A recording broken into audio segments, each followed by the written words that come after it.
My father didn't even bother to lower his voice when he said it. He couldn't be bothered with the decency of pretending to whisper. "Do we really have to stand here tonight with someone who looks like a homeless wanderer?" His words cut through the air of the Grant family estate's ballroom like a cold scalpel. It was sharp enough to make over 200 guests turn and look. I could feel those eyes crawling up the back of my neck like icy fingers. My sister, Evelyn, leaned in close, wearing her trademark fragile smile, forcing her words through gritted teeth. "Please, Harper, don't embarrass us. These people are not from your world." She spoke as if I were crawling on the marble floor, begging for scraps, rather than simply standing there in borrowed heels and a black coat I had worn for 5 winters. Not a single person spoke up for me. The elites of old Boston money, Ivy League alumni, sized me up. Their eyes showed confusion, judgment, disgust, and then they looked away with that perfectly practiced indifference they had been taught since childhood. They knew exactly who belonged there and who didn't. Standing under the dazzling light of the crystal chandelier, I swallowed the burning sensation in my chest until my vision cleared. I should have turned around and walked out. I should have kept what little dignity I had left and spared myself this public humiliation. But I stayed. I stayed because some wounds need witnesses.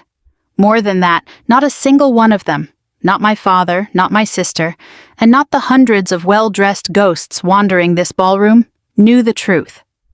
I was not a homeless wanderer, and I was definitely not someone they could crush. Before tonight was over, they would see exactly what I had become. I had been invited, or more accurately, summoned back to Boston for the annual Grant holiday dinner. It was the very place I had been exiled from 10 years ago. The invitation had arrived in a gold-embossed envelope, disguised as elegance, but holding it felt like receiving a warning. "The family expects your presence," Evelyn had written in the postscript, as if my 10-year absence had been a personal choice rather than a cruel banishment. Stepping back into this hall felt like walking into a perfectly preserved museum. My family had meticulously built a world where a last name was currency, reputation was everything, and appearances mattered more than oxygen. The marble floors gleamed under the chandeliers, and 12-foot garlands wrapped in gold ribbon hung from the second-floor balconies. Impeccably dressed servers moved through the crowd with champagne, carefully avoiding the gaze of anyone who didn't fit in. Like me. I hadn't seen my father in 7 years. The first words he said to me still carried that quiet hostility that had dominated my childhood. He looked older, the lines around his mouth deeper, his arrogance slipping slightly at the edges. But his eyes were still cold, the eyes of a corporate raider who measured a person's worth solely by how easily they fell into line. "Harper." He gave a slight nod, as if confirming I was a real person and not a ghost returning to haunt him. "You actually came." I didn't answer. I didn't trust my voice to hide the shaking of my hands. Instead, I stood taller, letting the weight of being underestimated settle over me like armor. Evelyn glided over, wearing a crimson gown that cost more than my entire year's rent back in Detroit. Her blonde hair was pinned up perfectly, every strand shaped to look like the ideal daughter our father had always wanted. "You could have dressed a bit better," she muttered without moving her lips, a skill she'd mastered in finishing school. "Everyone is looking." "Let them look," I said quietly. A flash of annoyance crossed her eyes, mixed with embarrassment and the fear that I might cause a scene. She had forgotten that a long time ago I used to desperately try to please her. I used to shrink myself down, trying to fit into the perfect mold this family demanded. But that girl was gone. She was buried under the freezing snow of Detroit and Chicago, crushed beneath layers of exhaustion, ambition, and broken illusions. Once, our mother had been the only buffer between me and the suffocating expectations of the Grant family. When she passed away, that buffer vanished, and my place in this home disintegrated. Within a year, my father remarried, replacing warmth with cold discipline and family life with corporate calculation. Margot Grant, his new wife, was a woman who had mastered the art of smiling while cutting you down. She knew exactly how to quietly isolate you in a room full of people, and I was her favorite target. I saw her now. She was standing on the other side of the ballroom, talking to a group of Wall Street donors. Her face was set in that elegant, rigid expression I remembered so well, as if showing real emotion was beneath her. Her eyes swept the room, landed on me, and instantly froze. I watched her knuckles turn white around her glass before she quickly turned her back. Some things never change, but I had. I walked deeper into the ballroom, refusing to let the old fears take root again. Servers passed by without offering me a drink. Couples stopped talking, quickly calculating if acknowledging me would cost them social capital. Evelyn followed close behind, acting like she was managing a public relations disaster. Don't speak to the sponsors unless they speak to you first. Don't stand too close to Dad. And please don't mention where you live. Evelyn, I interrupted quietly, I didn't come here tonight to make you comfortable. She froze, blinking in silence. It was likely the first time she realized she had absolutely no control over me anymore. I walked toward the floor-to-ceiling windows overlooking the snow-covered estate. Outside, snowflakes fell silently onto the frozen gardens, peaceful and completely detached from the fake world inside. Indoors, the orchestra played expensive classical music, and the guests moved like well-oiled machines, their laughter sharp, their whispers sharper. I watched them like an outsider, studying the rituals of a tribe I no longer belonged to. Someone tapped my shoulder. For a second, my chest tightened. I thought it was my father, Margot, or security telling me to leave. But I turned and saw Serena Hollis, an old high school acquaintance, wearing a metallic silver dress. Harper Grant? She raised an eyebrow. Oh my God, I almost didn't recognize you. Where have you been hiding all these years? Her smile was curious, but there was no warmth in it. I wasn't hiding, I said evenly. She let out a soft laugh, as if I'd made a joke. After college, everyone said you just disappeared. Her eyes drifted down my coat, lingering on the worn cuffs. It looks like your life has changed a lot. It has. Yes, it had become harder, messier, and lonelier, but it had also become real, authentic, and entirely my own. That was worth far more than anything this mansion could ever offer. Excuse me, I murmured, leaving her and her friends behind. The suffocating sweet scent of their perfume was making me sick. I walked to the edge of the hall where the music faded into background noise.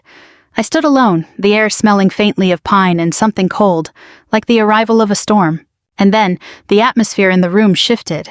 Not physically, but I could feel a sudden change in the crowd's attention. People straightened up, voices dropped, and all eyes turned toward the double doors at the top of the marble staircase.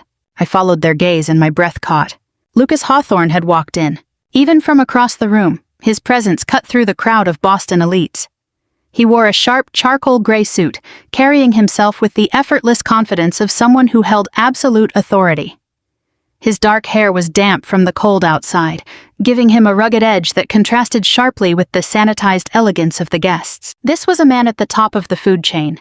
His name was constantly on the front page of the Wall Street Journal, and his decisions could shake the stock market. Seeing him here, walking through my family's world, felt completely surreal. He swept his gaze across the room with calm indifference, nodding slightly to a few people who rushed to greet him, never slowing his pace. Then, to everyone's surprise, his eyes locked onto mine. For a moment, the noise of the ballroom faded, the music dimmed, and the lights seemed to soften. The only thing I could hear was the steady beat of my own heart. Lucas began walking toward me. With every step he took, conversation stopped, and the crowd parted to make way. The entire room seemed to hold its breath, wondering why a man of his stature was stepping into this display of vanity. Evelyn suddenly appeared at my side. "Why is he—" she whispered, her voice trembling. "Is he looking at you?" She sounded terrified. I didn't move. Lucas stopped a few feet away, his hands resting easily at his sides. His expression was unreadable, but his eyes were steady. When he spoke, his voice was just loud enough for those nearby to hear, yet somehow it carried across the silent hall. "Harper," he said, his tone firm and certain. "I'm glad you made it." I heard a soft gasp behind me. Evelyn's fingers tightened on my arm. Across the room, my father froze mid-conversation. Lucas's gaze dropped briefly to my worn coat before meeting my eyes again. There was no judgment, no pity, only respect. He stepped slightly to the side, positioning himself between me and the crowd, a quiet but undeniable gesture of protection. "Are you all right?" he asked quietly. "I am," I replied, though my pulse was racing. "Good," he said, "because we have important things to discuss tonight." I wasn't sure if everyone heard that, but they definitely saw what happened next. A man in a navy tuxedo, a prominent private equity investor my father had been trying to impress all evening, stepped forward, smiling widely as he reached out to Lucas. "Mr. Hawthorne, welcome. It is an honor." Lucas didn't even look at his hand. He kept his eyes on me. "I'm here as her guest," he said calmly. A wave of shock rippled through the room. The marble floor beneath my feet suddenly felt incredibly solid, as if I had finally found my footing. Lucas's presence wasn't just a polite gesture, it was a statement. He had completely shattered my family's attempts to diminish me. Before anyone could react, a server hurried past with champagne. He paused, offering the tray to Lucas, then hesitated as he looked at me. Lucas reached out and took 2 glasses. He handed one to me. Across the room, my father's face went completely pale. "What is going on?" Evelyn whispered frantically in my ear. I ignored her. For the first time in 10 years inside this house, I didn't feel small. I didn't feel like an outsider or a ghost wandering a world that had rejected me. I was seen. Lucas leaned in slightly, lowering his voice so only I could hear. The words he said next made my throat tight with disbelief. "You don't have to face them alone tonight." The crystal chandeliers above seemed to shine brighter, casting a warm light over the hall. The music started up again, and the guests scrambled to adjust to this sudden shift in power. They had thought I was nothing, someone they could cast aside and forget, a weak girl who couldn't survive without their approval. But tonight, they were the ones losing ground. Before this night ended, before the last glass of champagne was empty, I would show them who I really was. Not through anger and not through revenge, but through a strength they never saw coming. The morning I left Boston for Detroit, the sky was heavy with dark winter clouds. I stood at the Greyhound station, carrying a cheap duffel bag with a broken zipper, my bank account nearly empty. People rushed past me, pulling expensive luggage, holding hot coffees, wrapped in thick coats that actually kept out the wind. I had no luxury. I only had a thin jacket, a stubborn sense of pride, and the harsh words my father had used to dismiss me still echoing in my mind. "You'll fail out there, Harper. Some people just don't have what it takes to stand on their own." The bus hissed as the doors opened and I climbed aboard. I didn't look back. Detroit welcomed me with a bitter, biting cold that stung my fingers and settled deep into my bones. The station smelled of exhaust and stale food. A man was shouting into a payphone, and a woman held a baby wrapped in a frayed blanket. There were no marble floors here, no polite smiles, and no crystal chandeliers. It was just real life, loud, raw, and unfiltered. This was the America the wealthy elites of Boston pretended didn't exist. I threw my bag over my shoulder and walked 5 blocks to the rundown apartment that was to be my new home. Calling it a home was generous. The hallway leading to my room was dark, the light bulb overhead flickering constantly, the wallpaper peeling away. My room was a tiny square box, barely large enough for a mattress against the wall. The wind whistled through the gaps in the window, and the radiator rattled loudly, sounding as though it were choking on its own rust. When the landlord handed me the keys, he looked me up and down and smirked. "Girls like you coming here alone usually don't last long." I didn't say anything. I was too tired to argue. That first night, lying under a blanket from a thrift store that smelled of cheap detergent, I stared at the cracked ceiling. I wondered if my father had been right. Maybe I couldn't survive. Maybe I should have stayed in Boston, swallowed my pride, and let them shape me into the quiet, useless daughter they wanted. But then I remembered the look in his eyes when he cast me out. The boredom, the annoyance, the absolute certainty that I was nothing but a burden. I knew then that I would rather freeze in this room than spend another day begging for his approval. The next morning, I started looking for a job. Detroit wasn't welcoming, but it was honest. The employers here didn't care about my last name. They didn't care about the Grant family history, who my father played golf with, or who my sister associated with. They only cared about numbers, skills, and results. And that was something I could deliver. The first place I applied was a small financial data startup squeezed between a pawn shop and a pizzeria. The sign outside was crooked, half the light bulbs were burnt out, and it looked like it could close down at any moment. Inside, a man named Chris interviewed me while chewing on beef jerky. He looked over my brief resume with skepticism. "You only have college projects here," he said. "Can you handle pressure?" I almost laughed. What did he know about pressure? Pressure was growing up in a house where silence was used as a weapon, and success was the only accepted standard. Pressure was listening to my stepmother, Margot, list every single one of my failures. Pressure was being told at 18 that my only purpose was to be a shadow to my sister. "Yes," I said, "I can handle pressure." He shrugged. "All right, start Monday morning." It was that simple.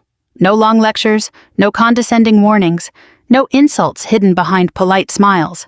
Just an opportunity. The office was cramped. the kind of place where people sat elbow to elbow and you could hear your coworker's stomach growl in the afternoon. On my first day, nobody cared to learn my name. Someone pointed to an empty desk in the back. "That one's yours." I sat down, booted up the old computer, and began reading the financial reports I'd been assigned. By noon, I found a clear error in the budget. By 2 o'clock, I found a second one. By 4, I had uncovered a massive chain of misallocated expenses that everyone else had completely missed. When I took the report to Chris, he blinked in confusion. "How did you spot this? The books looked fine to us." He let out a grunt. "Most people don't look that closely." "I'm not most people," I replied. I expected some recognition, or at least a brief acknowledgement. Instead, he just handed the file to a senior analyst and walked away. That was my first taste of how things worked here. In Boston, unfairness was polite and hidden behind good manners. Here it wore a hoodie and left coffee stains on financial reports. People took credit for your work simply because they could. A week later, a coworker named Evan strolled over to my desk. He was the kind of person who believed confidence could replace actual competence. "Hey," he said, leaning on the back of my chair. "I heard you like cleaning up messes. Want to handle this file for me?" What he really meant was, do my work for me. But I was new, desperate, and still hopeful. "Send it over," I said. I stayed late that night, correcting his broken data models. The next morning, Evan presented the completed work to the entire team. "This," he announced proudly, "is what happens when you put in real effort." He didn't mention my name once. He didn't even look in my direction. Something inside me tightened. It wasn't quite anger yet, but it was a realization. People like Evan were everywhere. If you stayed quiet, they would keep taking advantage of you. And I was done staying quiet. The only person who actually noticed me was the CFO, Sheila Ramos. She was sharp, efficient, and seemed to know everyone's weaknesses just by looking around the room. One Tuesday afternoon, she stopped by my desk and tapped a document. "You found a vendor classification error last week," she said. "How?" "It didn't fit the overall spending patterns," I answered. Her eyes sharpened. "Show me." I walked her through the discrepancies. She watched my fingers move across the spreadsheet, her expression intent. "You see things others miss," she said quietly. "Don't let this place dull your edge." Her words were simple, but they struck a chord deep inside me. For the first time in a very long time, someone wasn't telling me to step back, to stay quiet, or to be a shadow. Someone actually saw my value. That weekend, Sheila handed me a confidential internal audit. "Look over this. Keep it quiet for now," she instructed. "There's something larger hidden beneath these numbers." That night, in my cold room with the rattling radiator, I stayed up reading the report. She was right. These weren't just careless accounting mistakes, they were intentional. Someone was deliberately hiding liabilities under shell accounts, betting that no one would look deep enough to find the truth. I barely slept, my mind racing with the realization that someone was trying to cover up a major issue. The next morning, Evan confirmed my fears. Before I even walked into the meeting room, he tried to point the finger at me for a major error in a client report. Harper was the last one to touch the file. She must have messed it up. I stared at him in disbelief. I hadn't even opened that document. As everyone in the room turned to look at me, some curious, some indifferent, some clearly enjoying the drama, my face burned with frustration. I opened my mouth to defend myself, but Sheila stepped in. "Enough!" Her voice cut through the tension. "I reviewed the files last night. The mistake wasn't hers." Evan's face turned red, and he muttered an excuse before backing down. In that moment, I realized how fragile loyalty was in this environment. Success didn't depend on who was right, but on who spoke loudest. And I was tired of being the quiet one. But living like this, struggling to get by, constantly having to prove myself, entering the office every day wondering who was going to blame me next, was starting to take its toll. The cold of Detroit was wearing me down, and the loneliness was heavy. This city had made me stronger, but the process had been painful. When my landlord told me the rent was going up because winter is here and heating is expensive, I closed my eyes and took a deep breath. My time in Detroit had reached its limit. One evening, as Sheila was putting on her coat to leave, she stopped by my desk. "You're too good for this place," she said quietly. "Chicago is where the real work is. The firms there will test you, but at least they'll pay you what you're worth."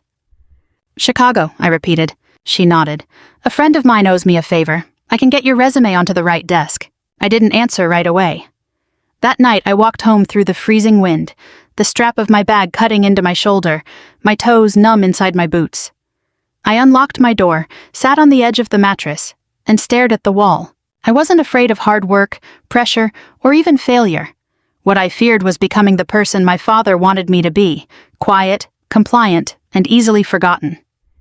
Chicago wasn't just a city, it was an escape, and perhaps the next step. As I packed my bags that night, a small piece of paper fell out of the pocket of my old coat. It was worn and creased at the edges. I didn't even remember putting it there. It was my mother's handwriting. "Don't let anyone else define your worth." My throat tightened, and I carefully folded the paper and held it close. It felt like a steadying hand reaching out to me across the years. Detroit had made me sharper, tougher, and more resilient, and Chicago would be where I put it all to the test. I zipped my bag, stood up, and looked out the window. Snow was falling gently over the city that had challenged me and taught me how to survive. At dawn, I boarded the bus heading west.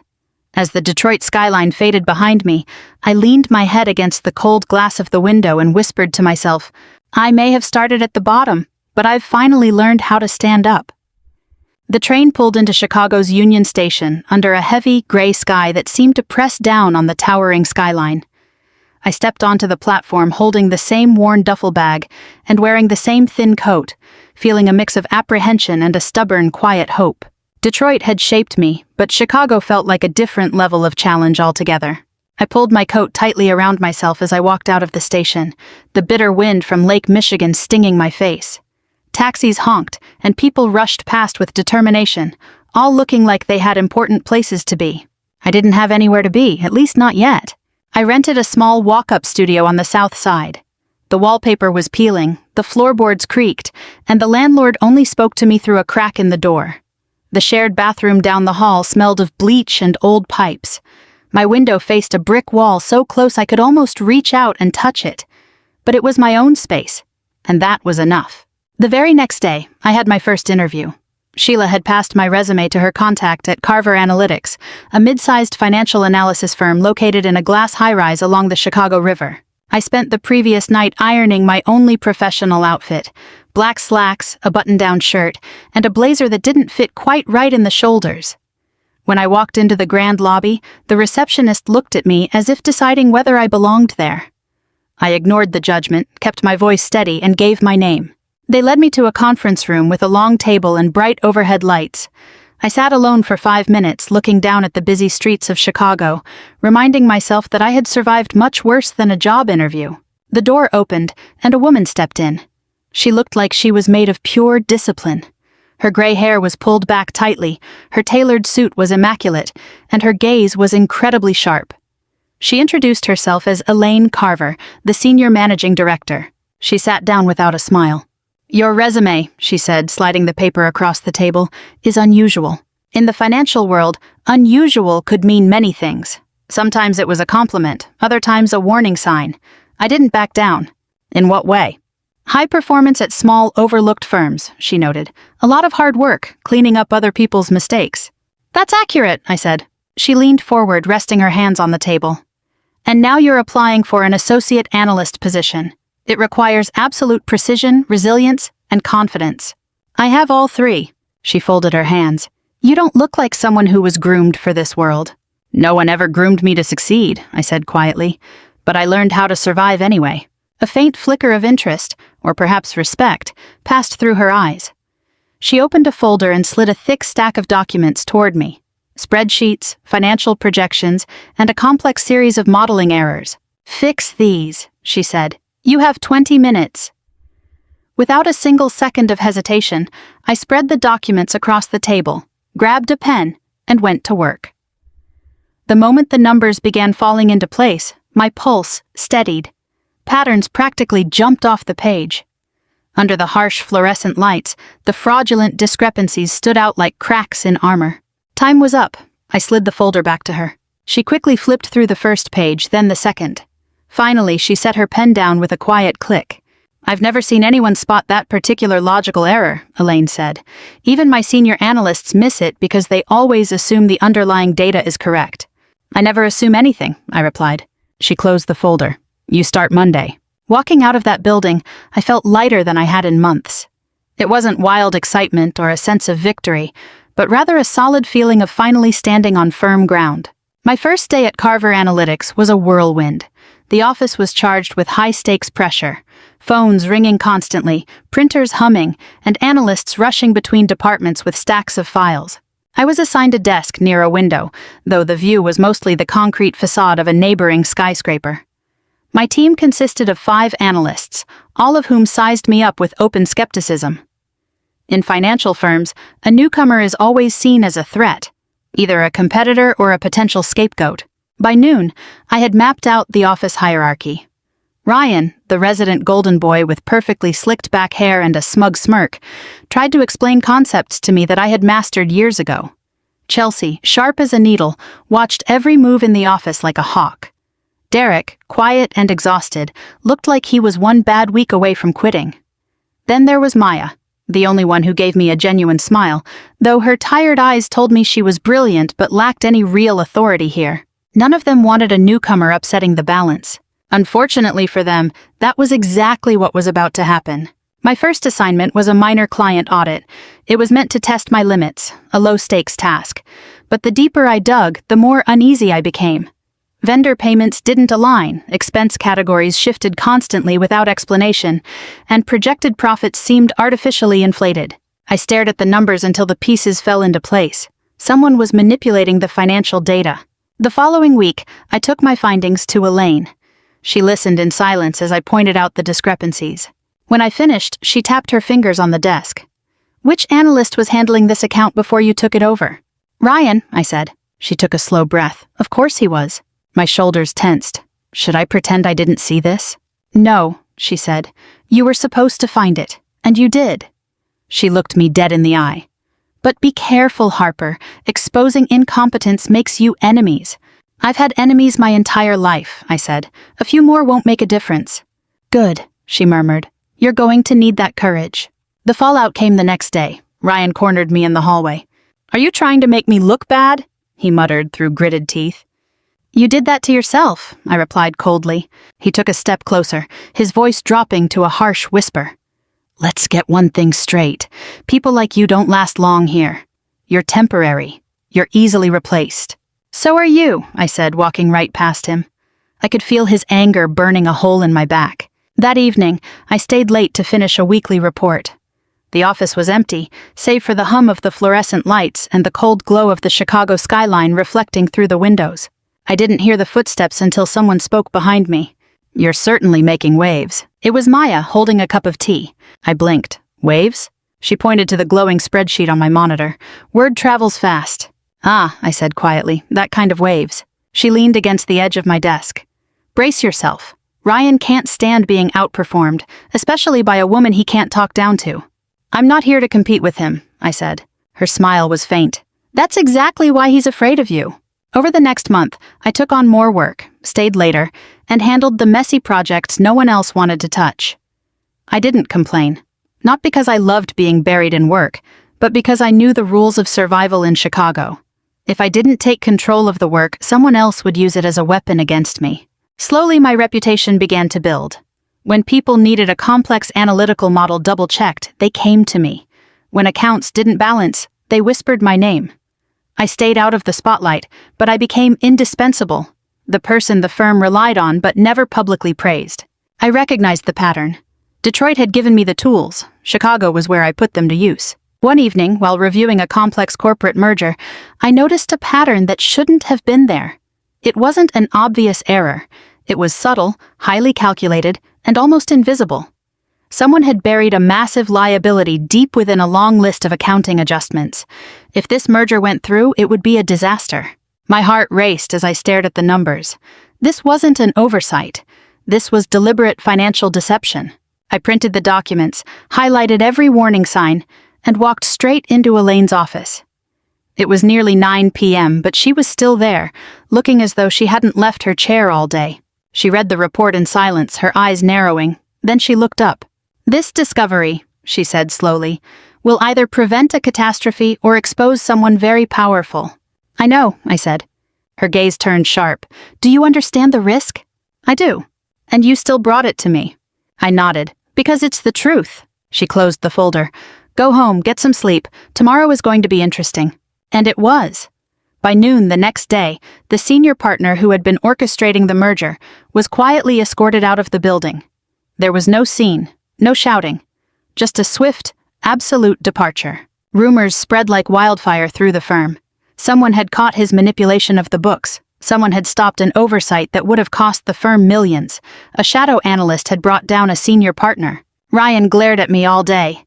Chelsea looked at me as if completely re-evaluating who I was. Maya squeezed my arm and whispered, "Brilliant job." But out of everyone's reactions, Elaine's was the only one that mattered. At 5:30, she called me into her office. The door clicked shut behind me. "You didn't just find an error," she said. "You protected this firm." I swallowed. "I just followed the data." "Many people see data," she said. "But you understand what it actually means." Her expression softened, not quite to warmth, but close. "Harper, have you ever considered that your talent goes beyond data analysis? Your intuition, your ability to see patterns, the way you read people? I learned those things because I had to survive." "I know," she replied, "and necessity sharpens a survival instinct far better than privilege ever could." Her words hung heavy in the room. Then she slid an envelope across the desk. "What's this?" I asked. "An invitation to a private investment roundtable at Oakwood Tower next Friday." I caught my breath. Oakwood Tower was not just any building. In Chicago, it was where top investors and real decision-makers made moves behind closed doors. Those decisions were never made public. "Why me?" I asked. "Because you need to meet the people who can shape your future," she said. "And because someone there specifically asked to meet you." "Who?" She smiled slightly. "A name you'll recognize soon enough." I walked out of her office clutching that envelope, adrenaline rushing through my veins. Outside, the city lights flickered through the cold glass like a map of endless possibilities. The ground beneath me was shifting, but this time it was leaning toward me, not pulling away. That night, lying on my narrow bed with the envelope resting on my chest, I realized something. My father had tried to break me by casting me out, but exile hadn't made me weak.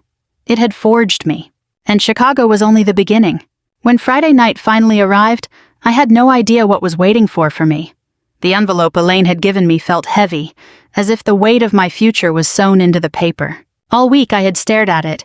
I kept it next to my coffee mug at my desk and tucked it safely in the inner pocket of my coat. I kept trying to guess who was on the other end of that invitation. When I finally stood before Oakwood Tower, my breath turning to mist in the freezing Chicago air, I still didn't have an answer. The building gleamed in the night, 40 stories of glass and steel lit from within, standing like a beacon for the chosen few. Men in custom suits and women in elegant dresses walked through the revolving doors without hesitation. But I hesitated. I pulled my coat tighter, keenly aware that it was faded and out of style.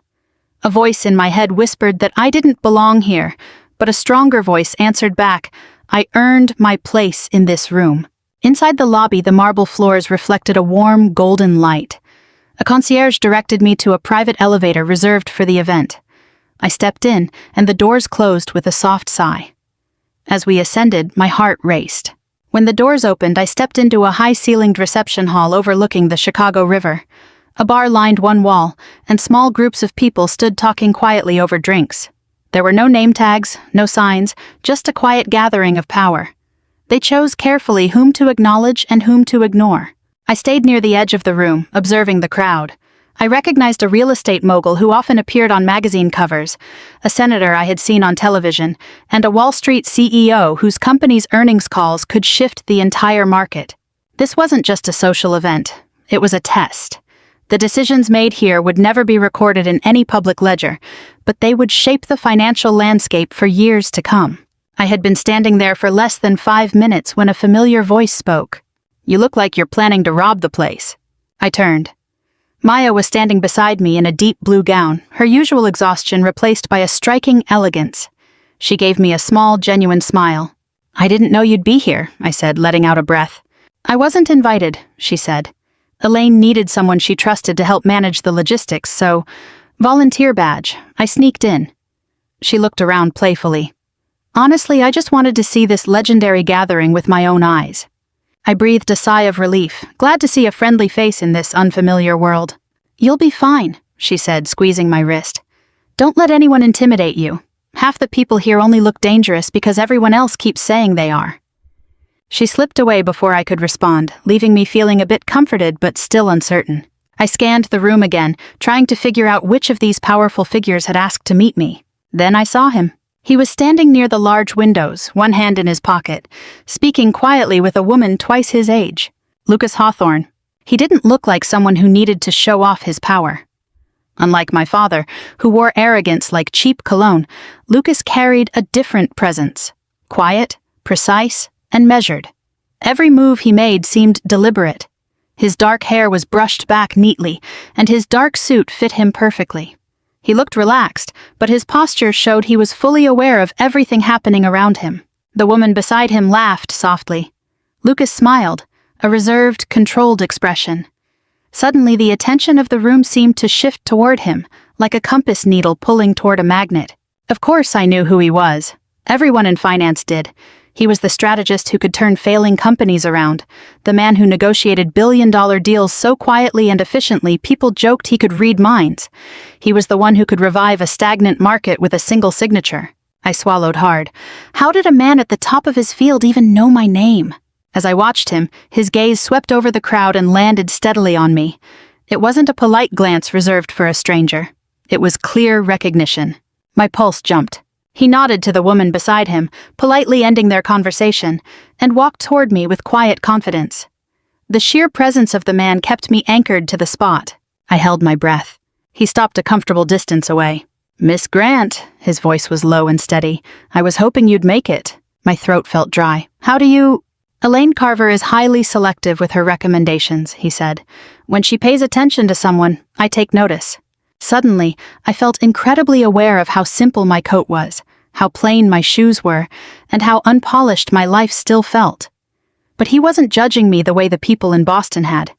He didn't look at my clothes, he looked straight at me.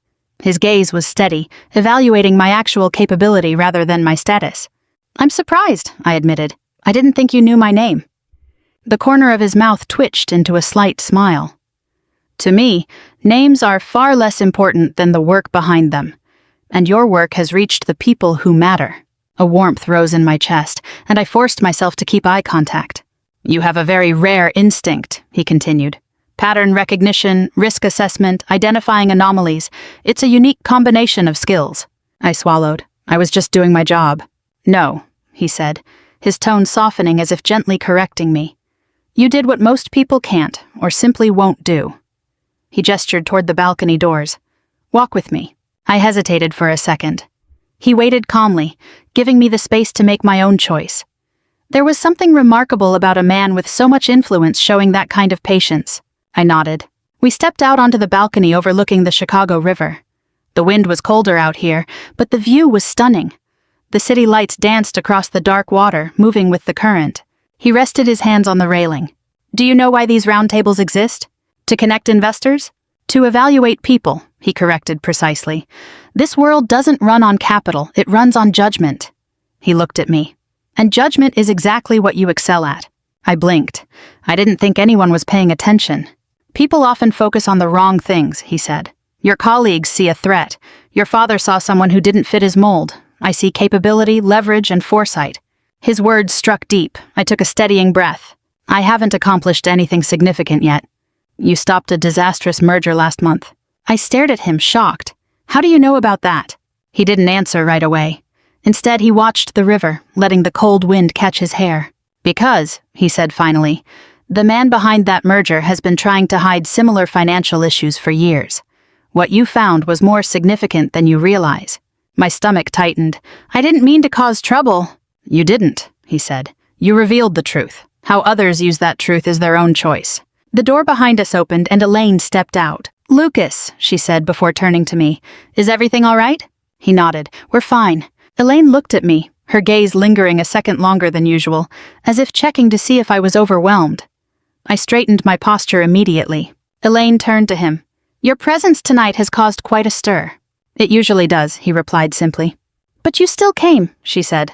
Lucas didn't look at me, but I could feel a quiet understanding pass between them. "For her," he said simply. My breath caught. Elaine hid her surprise well, but there was a new look of understanding in her eyes when she looked back at me. "I see," she murmured. She left us on the balcony once more. I gripped the railing to steady myself. Why me? For now, he said. Let's call it curiosity. Curiosity, I repeated. And potential, he added. You're standing at the edge of something much larger than you realize.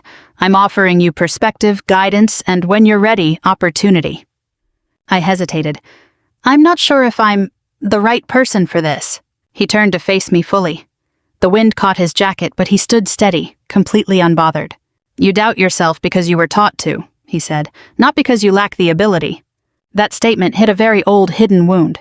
He watched me for a moment, letting the words sink in. From inside, the muffled sound of music, laughter, and clinking glasses filtered through the glass doors.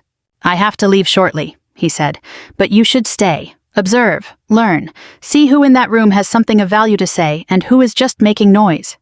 He took a high-quality black business card from his pocket and placed it gently on the railing near my hand. When you're ready to build something that goes beyond what Carver Analytics can offer, he said, call me. The card caught the reflection of the neon lights. There was no title, no address, just his name and a private number. I looked at the card, then up at him. He gave a slight nod, turned, and walked back inside without looking back. Long after he had vanished into the crowd, I remained on the balcony.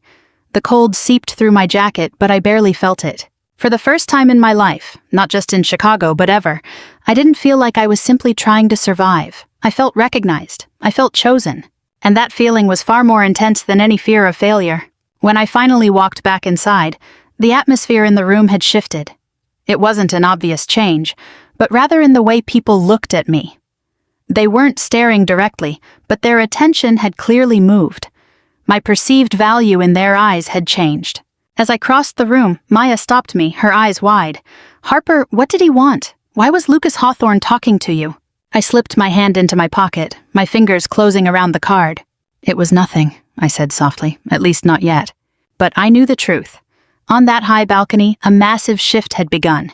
It was a path I was completely unprepared for, but one I couldn't walk away from.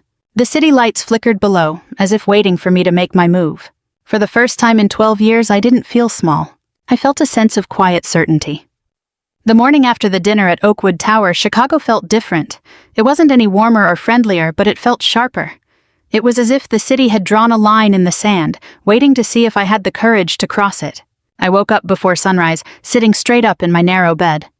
Lucas's black business card was still resting on my nightstand, his name catching the faint morning light. It felt like a catalyst, something almost too significant to touch. I forced myself into my usual routine, making coffee with my loud, cheap machine, taking a lukewarm shower, and walking through the freezing wind to catch the train. But my mind was still on that balcony, replaying the calm certainty in Lucas's voice and the look in his eyes when he said he had been waiting for me. I had never believed in fate, but I could feel that something major had been set in motion. The atmosphere at the office was strange. When I walked in, the usual morning chatter faded. Ryan stopped mid-sentence. Chelsea watched me over her coffee cup, and even Derek looked up from his screen. A rare sight. "What's going on?" I asked, sitting down. Chelsea set her cup down slowly. "Elaine wants to see you." My stomach tightened. "Now?" "She's been waiting for you since 8. I checked the clock. It was 8:05. "Great." When I entered Elaine's office, she didn't ask me to sit. She stood by the window, looking down at the river as if trying to clear her thoughts. "Close the door." The door clicked shut behind me, sealing the room. She turned around. "I assume you know why you're here." "I don't," I said honestly. Elaine raised an eyebrow. "Not even a guess?" "I'm sure you'll tell me." She studied me for a moment, her expression unreadable, as if deciding how to handle the situation. "Your presence last night," she said finally, "started a chain reaction." I blinked. "What do you mean?" "You didn't just attend the event, Harper. You disrupted it." I barely said a word. I didn't do anything. "You were there," she said sharply, "and apparently that was enough." I set my jaw. "I don't understand." She took a deep breath and pinched the bridge of her nose. "Do you know how many CEOs wait all year just to get a word with Lucas Hawthorne? How many top investors and senior analysts try to get his attention? A select few, and out of everyone in that room, he chose to walk over to you." It felt as though the ground was shifting beneath me, and I wasn't sure how to find my footing. "Why does that matter?" I asked quietly. "Because everyone in that room noticed. In this world, influence follows interest. And this morning, half the investment firms in the city are asking about you." I looked up. What do they want to know? They want to know who you are, where you came from, and why Hawthorne spent time talking to you. Her lips thinned into a tight line. "They want to know what your story is." I frowned. "That's ridiculous." "No," she said. "That's influence. It's the kind of attention you didn't ask for and can't control, but if you handle it poorly, it can ruin you." I swallowed. "So what do I do?" "For now, nothing. Keep your head down." "That doesn't sound like a strategy." "It is when the alternative is letting every ambitious analyst in this firm target you." She walked back to her desk and folded her hands. "I'm looking out for you." I hesitated. "Why?" "Because someone did the same for me once," she said simply. "And despite how capable you aren't ready for the kind of attention you've just attracted." My neck felt hot. "I didn't try to attract anything." "You did," she said. "Because you're sharp, you're precise, and you see the things others try to ignore." Her gaze held mine. "And because you carry a story people can't quite figure out." My heart gave a sudden thump. "What story?" She nodded. "Exactly. No one knows your background, no one can read you, and in this business that makes you a variable." I had no answer for that. She leaned back in her chair. "In the coming weeks, you need to stay under the radar. Don't mention Hawthorne, don't talk about last night, and do not use that card." My pulse quickened. "I wasn't planning to." "You will eventually," she said with absolute certainty. "Just not now." A knock on the door interrupted us. "Come in," she called. The door opened, and Ryan walked in, wearing his usual practiced smile. "Apologies for interrupting," he said smoothly. "I just wanted to let you know that the Arlington account needs an updated risk assessment." Elaine stared at him. "And why are you telling me this?" He brought his hands together. "Because I'd like Harper to handle it." My heart sank. Ryan never offered opportunities unless there was a catch. Elaine didn't hesitate. "Harper has other assignments." "Of course," he said, pretending to be disappointed. "I just thought she might appreciate the exposure." Elaine's tone turned sharp. "She doesn't need your help with exposure." A muscle in his jaw twitched. "Just trying to be helpful." Elaine waved him off, dismissing him. The moment the door clicked shut, she turned back to me. "He's going to start testing you," she warned, her voice dropping. "He thinks you're rising too fast. He will try to tear you apart, piece by piece." I gave a firm nod, tightening my jaw. "I've dealt with men like him my entire life." "You used to just deal with them," she said. "Now you need to outsmart them." She leaned forward. "Don't make yourself an even bigger target than you already are." Leaving her office, my heart hammered against my ribs. I felt like the walls were closing in on me. She was right. People were noticing me, and it definitely didn't feel safe.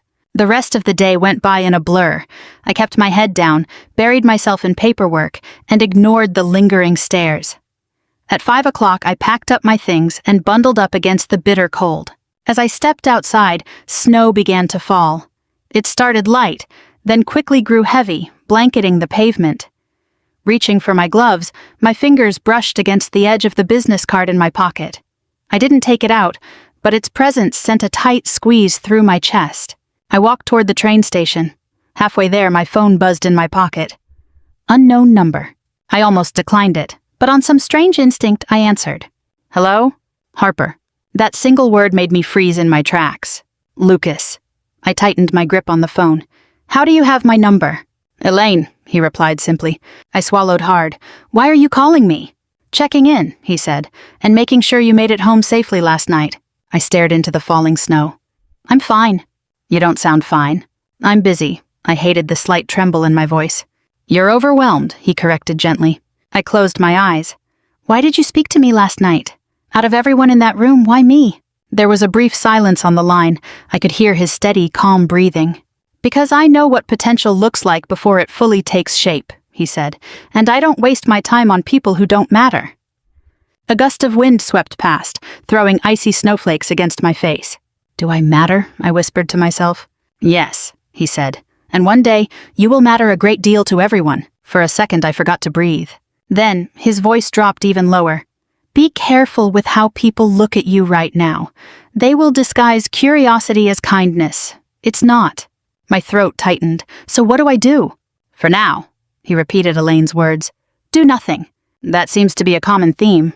It's the only strategy that works until you're powerful enough to choose otherwise. My fingers were shivering against the cold phone. "I'm not asking you to trust me," he added. "Just don't doubt yourself." And then the line went dead. He was gone. I stood in the snow for a long time, shivering, watching my breath disappear into the dark night. My past was still trying to pull me under, my present was trying to reshape me, and my future, whatever it was, had just started knocking at the door. When I finally boarded the train, the windows were fogged up from the heat inside. Pressing my forehead against the glass, I felt something completely new for the first time since leaving Boston. There was fear, yes. But beneath the fear, there was something brighter, something alive. For the first time, my life didn't feel like a series of random events. It felt like it was accelerating. I just didn't know where it was taking me. The weeks following Lucas's phone call were the strangest of my life. On the surface, everything was calm, but underneath, the currents were raging. It felt like the entire city was holding its breath, waiting for a storm to break. From the outside, nothing had changed. The same crowded trains, the same icy sidewalks, the exact same cramped apartment with the screaming pipes. But the air around me felt electric, as if even the smallest decision could trigger a massive reaction. I tried to disappear into the routine. I arrived early, stayed late, did the grunt work, and avoided anything that could draw attention. But attention has a funny way of finding the people who want to avoid it the most. By my third week back, the shift was undeniable. People were staring openly now. It wasn't obvious, but I could feel their eyes on my back whenever I walked down the hall. The first real trouble arrived on a Monday morning. I had barely put my bag down when Ryan sauntered over to my desk. He leaned against the partition as if he owned the entire floor. "Morning, superstar," he said. I didn't flinch. "What do you want, Ryan?" His smug smile turned sharp. "Elaine handed you the Harbor View account, didn't she?" "Yes, that's a lot of responsibility," he said with fake admiration. "High pressure, which means a very high chance of making a fool of yourself." The threat was buried right under his smile. I looked him dead in the eye. "If you're waiting for me to fail, you're going to be waiting a very long time." His jaw tightened. "We'll see about that." He turned and walked away, but his warning lingered in the air like cheap cologne. The Harbor View account was massive. Huge assets, complicated reporting structures, and financial tangles that would take weeks to unravel. Under normal circumstances, this was a project for a senior analyst. But Elaine had handed it to me with a simple explanation. You need a project that challenges you and exposes others. In a place like this, that was a dangerous position to be in. I spent days combing through the files, mapping out the inconsistencies like a detective on a case. The deeper I dug, the more unsettled I became. This wasn't just a messy ledger, it was a cover-up. Transactions perfectly canceled each other out. Massive expenses were hidden under vague categories, and the projected growth curves were far too smooth to represent any real business. Someone was fabricating stability to hide a complete disaster. My stomach knotted. I had seen this exact trick in Detroit. Different players, same game. But who was pulling the strings here? By Wednesday night, the office was empty, quiet except for the hum of the lights and the click of my keyboard. I stretched my aching neck, rubbed my eyes, and leaned closer to the screen. The numbers told a story I couldn't ignore. Harbor View was surviving on borrowed time and borrowed money. If Carver Analytics pushed this acquisition through, it would end in a massive financial scandal. The realization washed over me like ice water. I printed out the documents, highlighted the patterns, and organized everything into a thick binder. Tomorrow I would present this to Elaine. But tomorrow brought a completely different nightmare. The next morning I froze the moment I reached my desk. My computer was already powered on, and my Harbor View files, all my notes, highlighted pages, and spreadsheets were completely gone.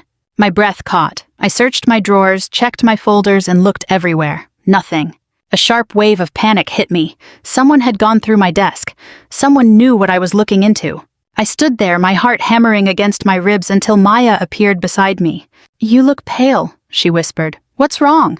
"My files," I managed to say. "The Harbor View documents, they're gone." Her eyes widened. "Gone as in misplaced or gone as in targeted?" She let out a soft breath. "Do you think it was Ryan?" "I think someone didn't want me holding on to the evidence." She placed a reassuring hand on my arm. "Harper, you have to go to Elaine right now. I need to find out where they went first." Maya shook her head. "No, you don't understand. If someone is trying to erase your work, they are setting a trap. Walking in there blind is exactly what they want you to do." I swallowed hard. "Why me?" "Because you saw something you shouldn't have." Her words echoed what Lucas had told me on the balcony. "They aren't afraid of your skills, Harper. They're afraid of what you see." I forced myself to take a deep breath. Panic wouldn't help. I needed to think, stay sharp, and find where those missing pieces went. An hour later, I was still searching frantically through digital logs and backups, trying to see who had accessed my files. That's when Elaine summoned me. "Close the door," she said the moment I stepped inside. I did, my pulse racing. She stood with her arms crossed, her gaze intense. "I need to ask you a direct question. Did you alter any of the Harbor View files?" I froze. "No." Her eyes narrowed. "Did you share the data with anyone outside this firm?" "No," I said slowly. "Then explain to me why a modified Harbor View report, bearing your digital signature, was sent to all the senior partners last night?" My mind went completely blank. "What?" "The modified report claims Harbor View is financially stable, that the discrepancies are minor, and that the acquisition is completely safe." "But that's not true," I protested, my stomach dropping. "I never wrote that. Someone stole my credentials." She raised a hand. "Stop, I know you didn't." Relief washed over me so quickly my knees almost buckled. Elaine walked around her desk and stood in front of me. "You're being targeted," she said. "Someone wants you off this project." "Ryan," I said immediately. She shook her head. "Ryan is a follower, not a strategist. This required higher clearance." My mouth felt dry. "Why are they targeting me?" "Because you're too good. You dug too deep and found something they wanted hidden." My hands shook slightly. "What do I do?" "For now, nothing." That phrase again. "On the surface, you stay on the Harbor View project," she said. "But your real work happens off the grid. Use paper and pen. Write everything by hand where no one can touch it." I swallowed. "Okay. As for the person who tried to frame you, leave them to me." I trusted her, but a cold weight settled deep in my chest. I went back to my desk and spent the afternoon reconstructing the stolen data. Not on the computer, absolutely not.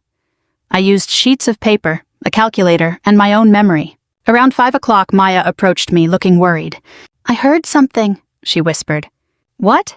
"There's a meeting tomorrow morning to review the Harbor View projections, and Ryan is the one presenting." My stomach tightened. "If he presents using the modified data with your signature," she said quietly, "he'll not only take credit, but he'll make it look like you fabricated the errors." The threat felt incredibly real. This wasn't just office politics anymore, this was survival. I stayed until nearly midnight, writing down every key detail by hand. When the cleaning crew arrived, I packed the notes into my bag and headed for the elevator. The doors slid open and a security guard stepped out, looking surprised to see me. "Miss Grant." "Yes?" He hesitated. "There was an inquiry earlier, someone asking if you were still in the building." My heart skipped a beat. "Who?" "They didn't leave a name," he said quickly, looking away. "Just thought you should know." A chill ran down my spine. "Thank you." I stepped out into the freezing night, shivering. Every shadow seemed too dark, every footstep behind me too loud. By the time I reached my apartment, my nerves were completely shot. I locked the door twice, sat on my bed, and spread out my notes like a protective wall. In these numbers lay the key to why Harbor View was so important, why someone was willing to go to these lengths to hide the truth, and why I had become such a threat. I traced the columns with my finger, looking for the missing piece. And then I saw it. Hidden within the liabilities was a pattern, a shell transfer, a series of recurring dates. Someone wasn't just hiding losses, they were shifting funds through an off-the-books subsidiary. And the partner who had authorized it. My blood ran cold. It wasn't Ryan or some mid-level manager. It was someone with enough power to crush anyone who stood in their way. In the quiet room, with only the radiator rattling like a heavy heartbeat, I whispered the name aloud. The sound of it made my hands go numb. I wasn't just in trouble, I was in deep. But with that realization came a spark of defiance. The same spark I had carried since the day my father kicked me out, calling me a failure. The same spark that kept me standing in the cold in Detroit with a single duffel bag. I wasn't going to let them cast me aside again, not this time.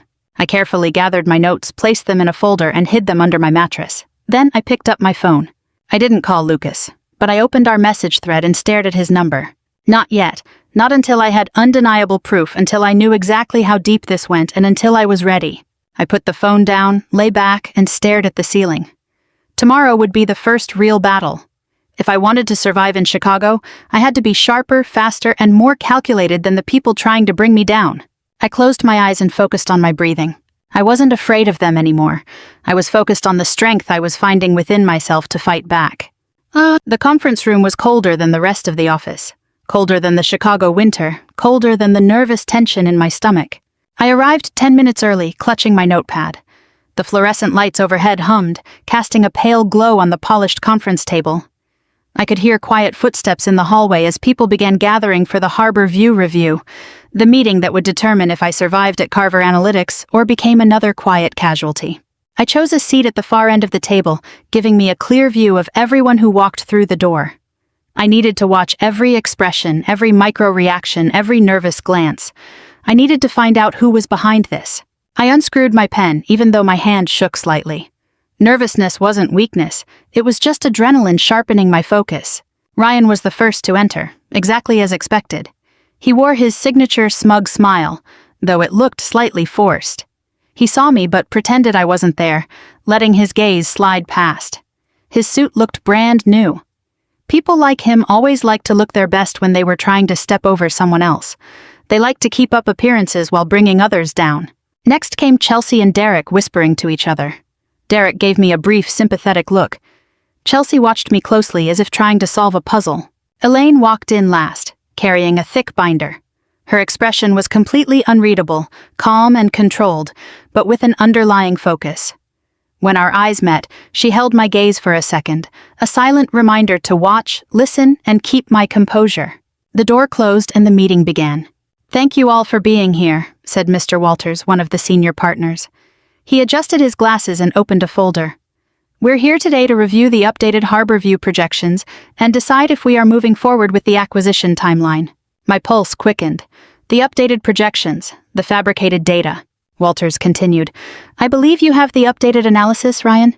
"Yes, sir," Ryan said smoothly, standing up and walking to the front of the room. "Let's begin." He dimmed the lights and brought up the presentation slides. I immediately recognized the layout. It was clean, professional, and designed to hide the truth behind neat, impressive charts. He clicked to the first slide. "As you can see, Harbor View is stabilizing after a brief period of volatility. Their long-term outlook shows strong growth potential." A complete lie. Slide 2. "Short-term liabilities have been addressed. These were just minor, non-structural discrepancies." Another lie. Slide 3. "Our risk exposure is minimal. A massive oversight that, if accepted, could ruin the firm." My throat felt tight. Ryan's presentation was seamless, practiced, and delivered with absolute confidence, the perfect performance of someone presenting stolen work as his own. Every number he cited was a threat to my career. If the partners believed these figures, they would approve the acquisition. And when the truth inevitably came out, the trail of fabricated projections would lead right back to the digital signature attached to them. My signature. I forced myself to keep breathing and maintain a neutral expression, gripping the edge of the table until my fingers ached. Halfway through the presentation, Elaine finally spoke up. "Ryan," she said calmly, "could you explain the specific methodology used to adjust the third quarter vendor liabilities?" Ryan paused, but only for a fraction of a second.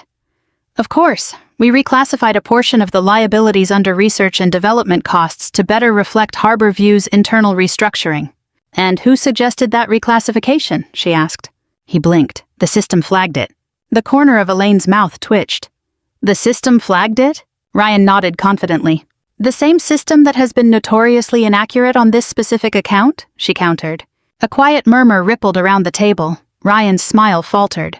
Elaine didn't raise her voice or smile. She simply remarked, "Interesting." Ryan quickly clicked to the next slide, eager to move on. "In conclusion, Harbor View presents a strong—" "That's enough," Walters interrupted, raising a hand. "You can sit down." Ryan complied, but he shot a sharp glare in my direction. Walters turned to me. "Miss Grant, you were originally assigned to Harbor View. Do you have anything to add to these projections?" The question was a test. Anything I said could make me look like I was trying to avoid responsibility, and saying nothing would look like agreement. 10 pairs of eyes were fixed on me. I stood up slowly. "I'd like to request clarification on the source files used for these updates." Walters frowned. "Why?" "Because the figures presented today contradict the serious discrepancies I identified during my analysis of Harbor View last week." Ryan tensed. Walters leaned forward. "Are you saying these discrepancies are significant?" "Yes," I said, "extremely significant." "And where is your supporting documentation?" His tone was sharp, but he was evaluating, testing. I didn't have the stolen digital files, but I had something better. "Right here." I reached into my notepad and pulled out a single sheet of paper. Just one page. The notes I had written by hand the night before. It was a list of the key discrepancies, not enough to reveal the entire plan, but more than enough to prove the updated projections were logically impossible. "This is a summary of the data," I said, sliding the paper across the table. "These figures directly contradict the assumptions in the updated report." Walters reviewed the paper. Another partner leaned over to look, then a third. A murmur of concern went through the room. Walters adjusted his glasses. Ryan's face went pale. She must be using outdated data." "My notes are dated yesterday morning," I said calmly. Perhaps she misinterpreted the data," Ryan stammered, losing his composure. The room's dynamic shifted completely. The confidence was draining out of him. Elaine watched in silence, her expression neutral, but her eyes showing a quiet approval. Walters set the paper down. "This is a serious discrepancy. We will put the acquisition on hold until the source documents are thoroughly verified." Ryan clenched his jaw. "With all respect, Mr. Walters, I believe we should trust the updated document." "And I believe," Walters interrupted coldly, "that any analysis contradicting these projections must be investigated thoroughly." He looked at Elaine. "Your recommendation." She didn't hesitate. "We need a full internal audit. It should be led by someone with a fresh perspective." Walters nodded. "Agreed." He turned to me. "Miss Grant, effective immediately, you are the lead analyst on the Harbor View investigation." The room went dead silent. Ryan looked completely defeated. Chelsea raised her eyebrows in surprise. Derek let out a quiet sigh of relief. And Elaine, her sharp expression softened slightly. It was recognition and perhaps a bit of pride. I swallowed hard. "Thank you, sir," I said quietly. But this wasn't a victory yet. Harbor View wasn't just a financial mess. Someone powerful had set this up, and they had tried to bury anyone who uncovered it. Now I was directly in their line of sight. When the meeting ended, people filed out quietly, the tension in the room thick. Ryan slammed the door as he left, not even looking at me. Derek gave me a quick thumbs up. Chelsea paused by the door, studying me for a moment before leaving without a word. Elaine remained. She closed the door after the last person left, then turned to me. "Sit," she said. I sat down. She leaned against the edge of the table, crossing her arms. "You handled that well." "I almost lost my footing," I admitted. "But you stood your ground," she said. "That's what matters." I looked down at my hands. "They took my files." "I know," she said, her tone turning serious. "I checked the system logs myself. Someone wiped them at 2 a.m. using credentials I didn't recognize." A chill ran down my spine. "Who? It wasn't Ryan?" "He doesn't have that level of access." "Then who was it?" "A partner," she said. I stared at her. "A partner tried to frame me?" "No," she said. "A partner is trying to protect an interest. You were just collateral damage." My stomach tightened. "Harbor View is a cover," she continued. "Someone is moving bad debts into a private channel that won't pass due diligence. You found the crack and they panicked." I swallowed. "What do we do?" "We gather evidence," she said quietly but firmly. "Carefully. And when the truth is undeniable, we present it in a room where no one can hide it." She met my eyes. "If you're willing, I'll stand with you." I felt a tight knot of emotion in my chest. "Thank you," I whispered. "Don't thank me," she said softly. "Just make sure you stay sharp." I nodded. She picked up her folder and walked toward the door. But before she left, she looked back. "Harper." "Yes?" "If Hawthorne contacts you again," her tone shifted, "let me know." I gave a slow nod, my heart pounding. She left, and I sat alone in the silent room, looking at the walls, feeling the weight of the situation. I had just been made the lead analyst on the firm's most dangerous project. Someone very powerful wanted to keep this quiet. I had no digital files, no allies besides Elaine and Maya, and I didn't even know who my real opponent was. But for the first time since leaving Boston, I didn't feel like a runner just trying to survive. I was stepping into a larger, more dangerous path. As I finally walked out of the conference room, my phone buzzed. Unknown number. I already knew who it was. I answered. "Hello?" Lucas's voice came through the line, calm and smooth. "Congratulations." A cold feeling settled in my chest. "You already knew." "I anticipated it," he corrected. "You're playing in deeper waters now, Harper. Try not to let the sharks see you flinch." "I'm not flinching," I said. Silence. Then, "Good," he said softly, "because it's about to get much harder." I let out a shaky breath. "Why are you helping me?" "I'm not helping you," he said. "I'm watching you." There was a pause. "Don't disappoint me." The line went dead. I stood frozen in the hallway, my heart hammering in my ears. Ahead of me, the office was filled with the low hum of nervous energy. Behind me, the shadows stretched long and dark. In my pocket, his business card suddenly felt incredibly heavy. I squared my shoulders, lifted my chin, and walked forward. It was my move now, and I intended to make it count. I could feel the tension before I even saw it. That Monday morning, the pressure hung over the office like a thick fog, heavy, guarded, and electric. People spoke in hushed whispers. Conversations died the second I walked past, and office doors closed just a little too quickly. This wasn't just typical office gossip. This was the defense mechanism of a corporate structure realizing the truth was getting too close for comfort. Harborview was no longer just a file on my desk. It had become a threat to someone very powerful, and by exposing the cracks, I had become a threat too, a liability that needed to be managed. I arrived early, hoping to get a quiet hour to myself before the chaos started. But when I reached my desk, I found a thick manila envelope resting on my keyboard. No name, no return address. Just a heavy, solid envelope left right where I couldn't miss it. My stomach dropped. I sat down, slid it open, and pulled out a glossy photograph. It wasn't a spreadsheet or a financial document. It was a photo of me leaving the building the night before, taken from across the street. The angle and clarity showed it had been taken by someone who knew exactly what they were doing. I stopped breathing. In the bottom right corner of the photo, a small yellow sticky note had 3 words written in bold block letters. "Stop digging now." I stared at it until the edges blurred, my heart pounding in my ears. This wasn't just surveillance. It was a direct warning. Someone was threatened enough by what I was doing to try and scare me off. I wasn't sure whether to feel terrified or a strange sense of validation. A few minutes later, Maya slid into the desk next to mine with her coffee. She froze the instant she saw my face. "What is that?" she whispered. I passed her the photo. Her expression shifted instantly. "Oh my God, Harper, who gave you this?" "It was on my desk when I got here." She grabbed the photo from my hand. "This is insane. It's a threat." "It's intimidation," I corrected, keeping my voice level despite the adrenaline. "This is serious, Harper. You need to show this to Elaine right now." I shook my head. "I need facts, not reactions. If I go to her with just this..." "But this is proof." "No, it's just a scare tactic." I took the photo back and slid it deep into my drawer. "All this proves is what we already know. Someone wants me off this account." Maya leaned in closer. "Then why keep going? Why not step back before this gets worse?" The question hung in the quiet space between us. Why keep going? Why not walk away before the stakes got any higher? Because I had walked away before. I had run from Boston, from my father's dismissal, and from every person who treated me like a shadow. I had chosen flight over fight, but that version of me was gone. "You know why," I said quietly. Maya looked at me, her eyes clouded with concern. "Just promise me you'll be careful." "I will," I said. She didn't look reassured. By 9:30 a.m., the office was buzzing. At 10, Elaine called me into her office to present my findings on Harborview. I brought the physical files, the real handwritten notes, and laid them on her desk. She flipped through the pages, her brow furrowing more with every sheet. "This is worse than I thought," she said. "I traced the shell company, Pinegate Holdings," I explained. "It's absorbing massive liabilities that Harborview has no way of paying back." "Yes," she said, tapping her finger on the page, and every single transfer was approved by the same signature.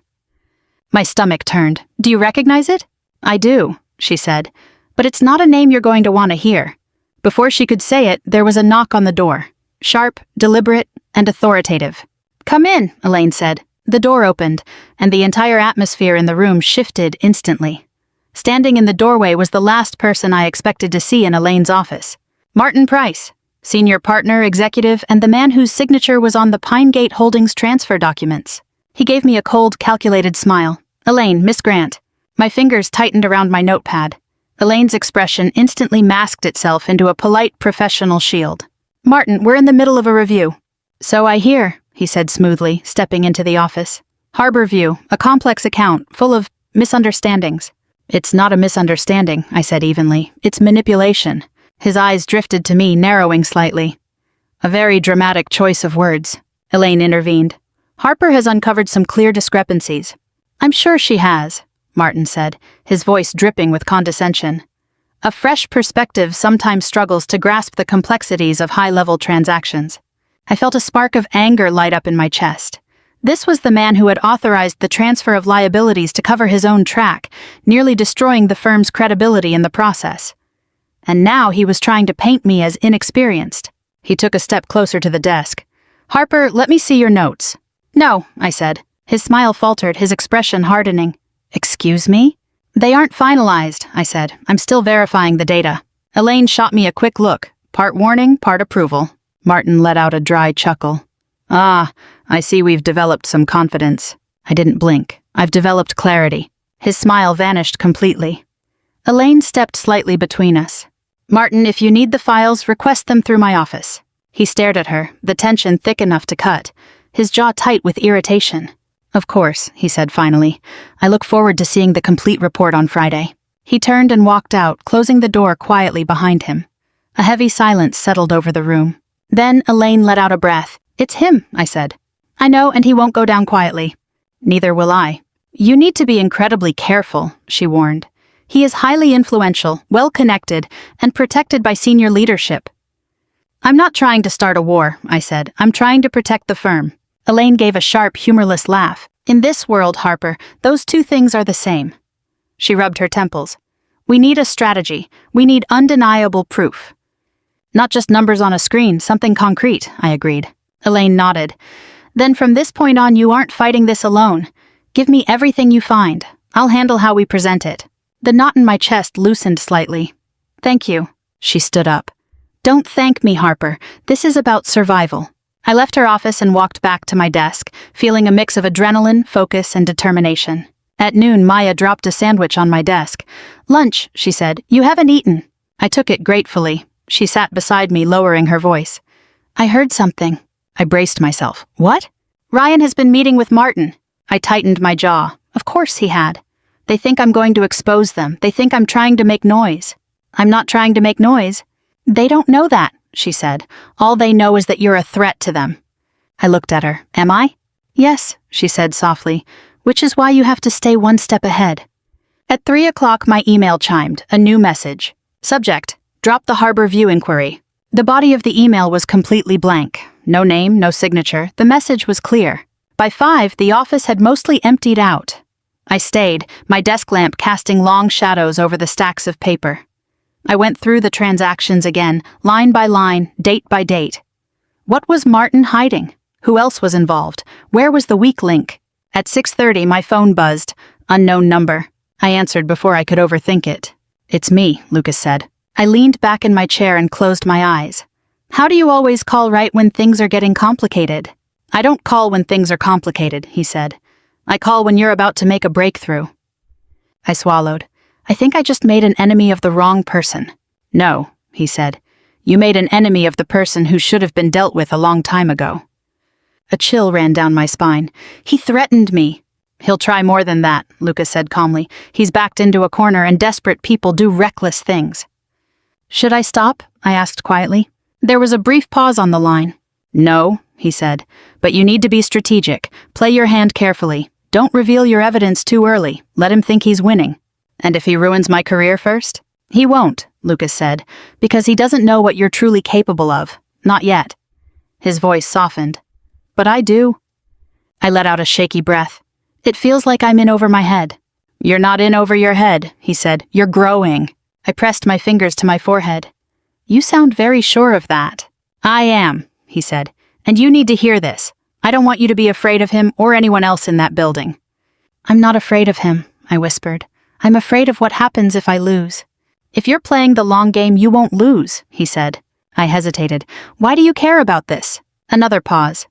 Then he said quietly, "Because throughout my career, I've watched people like you rise.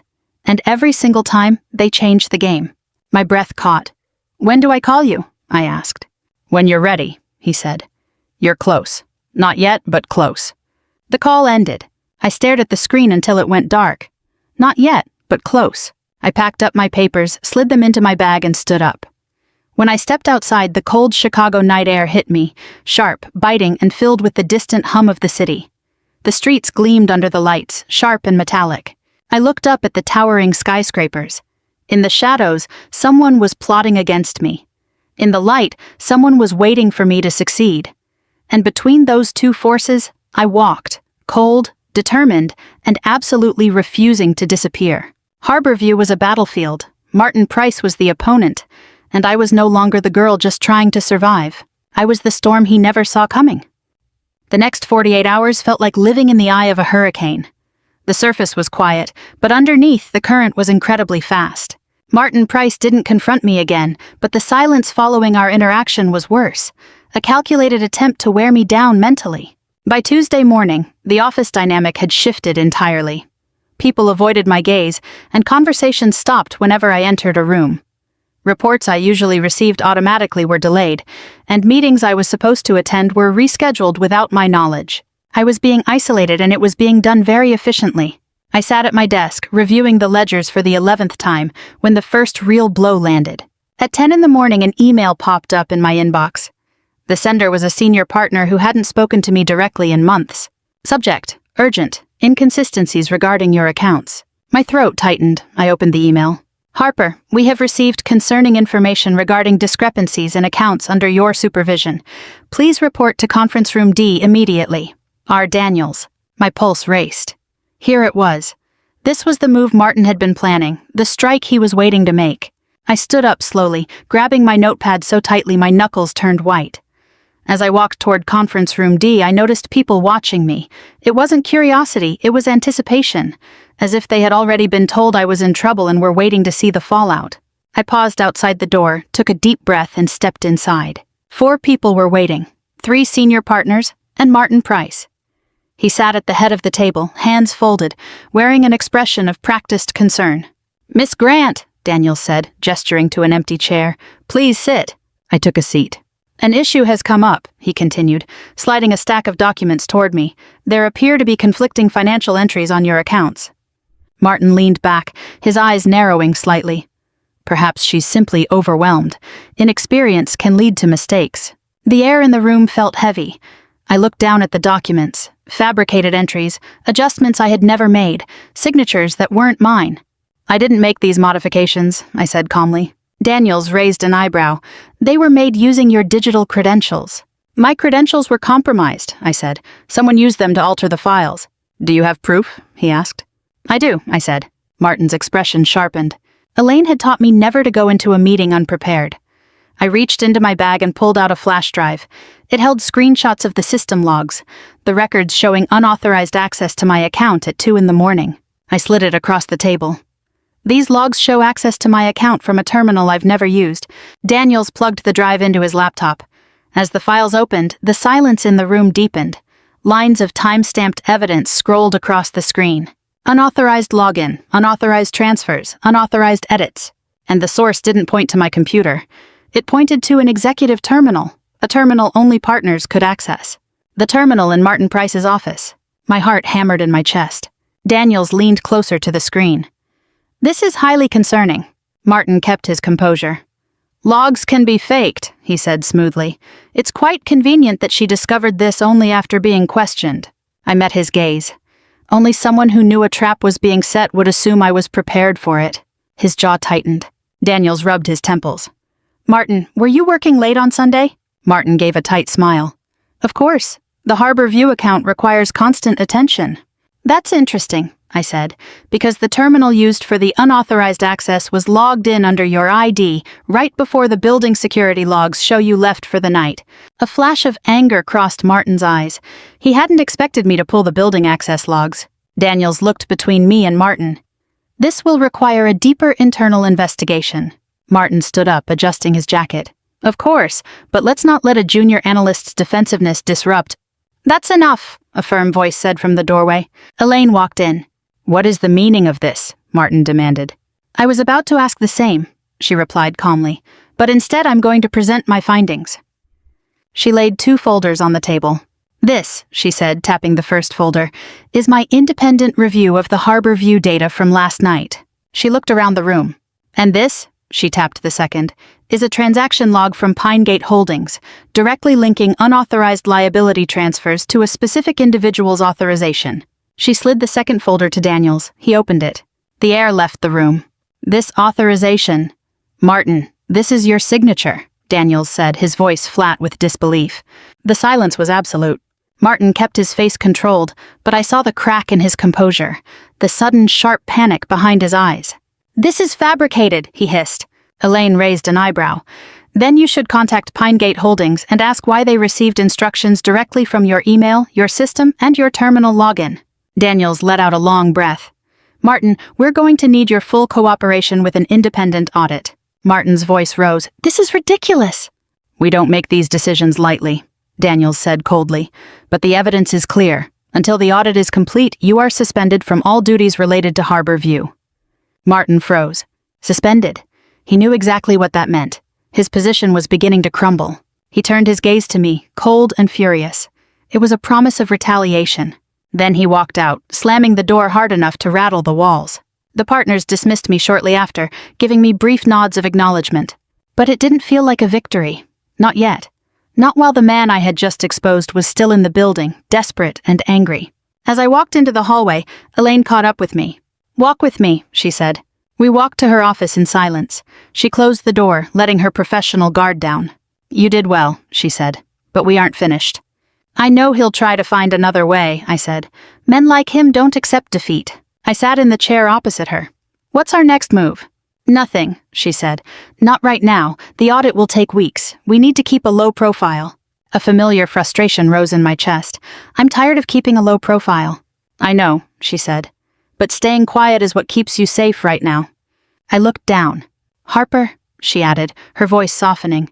You're much stronger than you realize, but if strength isn't paired with timing, that's when things fall apart. I gave a slow nod. Go home early, she said. Rest while you can. I didn't argue. I stepped out into the cold air, letting the wind clear my head. I walked the 10 blocks back to my apartment, my boots crunching on the snow, my breath clouding in the night. But when I reached my building, my blood ran cold. My door was slightly ajar, only an inch, but that inch was enough to make my heart hammer against my ribs. I swallowed hard, pushed the door open carefully, and stepped inside. Nothing was out of place, nothing was stolen, nothing was broken. Until I saw it. A single sheet of paper was resting on my bed. No envelope, no signature, just a few printed words in the center of the page. You don't know anything. A chill went straight through me. Then, the phone in my pocket buzzed. I pulled it out with shaking fingers. Another unknown number. Ignoring my instincts, I answered. Hello? A low voice came through the line. It wasn't Lucas. You need to stop, the man said. Before someone stops you permanently. My throat went dry. Who is this? Silence. Then, the line went dead. My knees felt weak and I sank onto the edge of the bed, the paper shaking in my hand. This wasn't just office politics anymore. This was a direct threat. Someone had entered my home. Someone wanted me gone. I sat there for a long time, staring at the paper, my breathing shallow. Then, I reached into my pocket and pulled out Lucas's card. The raised letters caught the dim light of the lamp. Not yet, he had said, until you're ready. I held the card tightly. For the first time, I felt ready. Not because I wanted to be, but because I had no choice. The threat had reached my home. If I wanted to survive this, I needed someone who understood this arena better than I did. Tomorrow, the struggle would continue, but tonight, I had to accept that I couldn't handle this completely alone. And the people who wanted to push me out had just made a serious mistake. I didn't sleep at all that night. I lay fully clothed on top of the blankets, staring at the ceiling, listening to the radiator hiss. Every shadow felt like a threat, and every sound in the hallway made me tense. I turned the note over and over in my hands until the edges were worn. You don't know anything. Actually, I did. The person who wrote this had entered my home while I was out. They wanted me to feel like prey. And I did feel afraid. Not because I was weak, but because fear is a natural survival instinct. As the sky turned from black to a deep blue, I made my decision. I couldn't handle this completely alone anymore. At 7 a.m., with my hands still shaking slightly, I picked up the phone and dialed the number on the card. The number for Lucas Hawthorne. My reflection in the blank television screen looked tired, worn, but entirely focused. Before I could hesitate, I pressed call. It rang once and he answered. Harper? His voice was calm, steady, and measured, as if he had been expecting the call. I swallowed hard. Someone was in my apartment. There was a brief silence on the line as he processed the information. Are you hurt? He asked. No. Is anything missing? No. Tell me what they left. I closed my eyes. A note. What did it say? You don't know anything. Another pause. I could almost hear him calculating the situation. Where are you now? At home. When did you find it? Last night, when I got back from the meeting. He took a slow breath. Leave the apartment immediately. Take only the essentials. Don't use your credit cards. Don't call a rideshare. Why? I asked, my voice tight.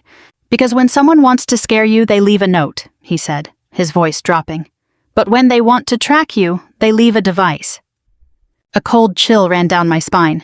I grabbed my bag. Where do I go? I'm sending a car, he said. A black SUV. It will be waiting around the corner from your building. Get in. Don't talk to anyone, and don't look back. My heart hammered against my ribs. Lucas, why are you— You called me, he interrupted. So now you follow my lead. The line went dead. For a moment, I froze right there, gripping my bag so hard my fingers turned numb. My breathing was so shallow I could barely catch it. The apartment felt completely wrong. Violated. It felt like that stranger was still hiding in the shadows, watching my every move. I didn't look around. I didn't want to know. I just ran. I took the stairs, not wanting to risk the elevator. As I rushed down, my fingers brushed against the cold metal railing. Every single floor I passed felt like a reminder. Whoever did this could have watched me come home last night. They could be following me right now. The moment I hit the lobby, I burst out onto the street. The snow crunched beneath my boots, and the freezing air stung my lungs. I kept my eyes locked straight ahead, refusing to look back at the building I had called home for months. Right on cue, a black SUV pulled up to the curb. Tinted windows, no front plate. The back door swung open. Get in, a voice said. I didn't ask questions. I slid into the back seat and pulled the door shut. Before I could even buckle my seatbelt, the car was already moving. That's when I realized who was sitting next to me. It wasn't just a driver. It was Lucas. He was wearing a tailored charcoal coat with a scarf loosened around his neck. His expression was impossible to read, but his calm, sharp eyes swept over me, taking in every detail. I never said you made the right choice, he said quietly. I let out a shaky breath. I didn't know what else to do. No, he murmured. You did exactly what you needed to do. As the SUV glided through the snow-covered streets, heading north, I finally found my voice. Someone was in my apartment, I whispered. They went through my things. They left a note on my bed. They're sending a message, he said. To keep me from finding the truth? Because you already found it. They want to use fear to silence you. It almost worked. But it didn't, he said. You're sitting here now. I stared out the window. Elaine warned me. She said Martin wouldn't just let this go. Of course he wouldn't, Lucas replied. He's cornered. Men like him are at their most dangerous when they're about to fall. My hands clenched in my lap. I didn't want to be the reason he falls. I didn't mean to. Lucas turned to me, his voice firming up. You didn't create this situation. You didn't set this trap. You just uncovered a rot that was already there. I didn't want any of this. No, he said, but you were built to handle it. I didn't know how to respond to that. I wasn't even sure if it was a compliment. I swallowed hard. Where are we going? Somewhere you can catch your breath. 10 minutes later, the SUV pulled into a private underground garage beneath a luxury high-rise on the north side of the city. The security guard nodded respectfully as we passed. We slid into a spot right next to a private elevator. The moment the elevator doors closed behind us, the noise of Chicago vanished. Lucas gestured for me to step in. The interior was lined with dark walnut and gold accents, elegant and understated. This is one of my properties, he said. You'll stay here until we're sure you aren't being followed. With you? I asked. A tiny smile touched the corner of his mouth. Not with me. I rarely stay here. But you'll be safe. I can't just disappear, I said. You already have, he replied. If someone is watching, and I'm sure they are, they'll think you panicked and ran. Right now, that's exactly what we want them to believe. The elevator came to a smooth stop. The doors opened to reveal a breathtaking penthouse. Floor-to-ceiling windows offered a sweeping view of the city. Snow was falling gently over the skyscrapers, and the Chicago River wound through the skyline like a silver ribbon. The space was minimalist, pristine, and incredibly quiet. It was a world away from the cramped, freezing apartment I had just left. It's beautiful, I whispered. A safe house, Lucas said. I keep it for situations that require absolute discretion. I turned to look at him. Have you done this before? For someone you barely know? His gaze softened slightly. I wouldn't say I barely know you, Harper. I wasn't sure what to make of that. He walked over to the open kitchen and pressed a button on a remote. Instantly, the glass windows frosted over. Privacy mode, he said. No one can see in. No drones, no cameras, no lenses, absolute isolation. The crushing weight of the last 24 hours finally broke, and the reality of it all crashed down on me. What happens next? I asked, my voice cracking. He walked over and stopped just a foot away, close enough for me to catch the faint scent of cedar and winter air on his coat. "Now," he said softly, "you tell me everything. Every detail, every threat, every number you found, and every pattern you saw. And then I'll tell you who your real enemy is." My pulse quickened. "It's Martin." "No," he said calmly. "Martin is just a symptom." A cold chill ran down my spine. "Then who is it?" "Sit down," he said gently. "Drink some water, take a breath, and start from the beginning." I sat on the edge of the sleek leather sofa, my hands still shaking. He poured a glass of water and set it in front of me, his steady movements doing more to calm me than the water itself. So I told him everything. The forged files, the missing reports, the threats at the office, the break-in, the warnings over the phone, the shell company, the transactions, the signatures, the terminal logs, the audit, and the mounting pressure to make me disappear. He didn't interrupt once. No questions, no comments. He just listened, treating every word like it carried immense weight. When I finished, my throat was dry, my hands were freezing, and my chest was tight. He slowly leaned back, absorbing it all. Then he spoke. "Harborview," he said, "isn't just hiding liabilities." I stared at him, my heart pounding. "What do you mean?" He rested his elbows on his knees, looking at me with a calm that made me shiver.